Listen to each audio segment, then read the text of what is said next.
واقعا فرقشون چیه؟ همیشه یه چیزی ذهن منو درگیر کرده.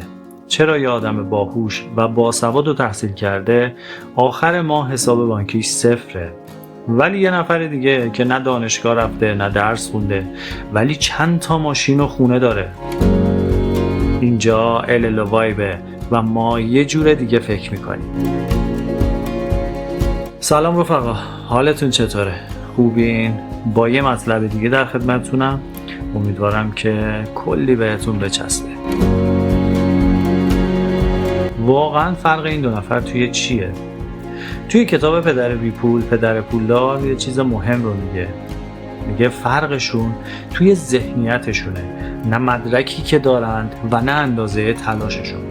رفقا قرار نیست ما اینجا داستان تعریف کنیم یا حتی کتاب صوتی بخونیم، چون دوستای من دارن این کار رو خیلی حرفه‌ای‌تر و بهتر از من انجام میدن. میخوام باهاتون حرف بزنم مثل یه دوست درباره چیزهایی که تا حالا بهمون یاد ندادن. این تازه شروعشه. ما داریم یه نگاه متفاوت رو میکنیم به کتاب پدر پولدار پدر بی پول.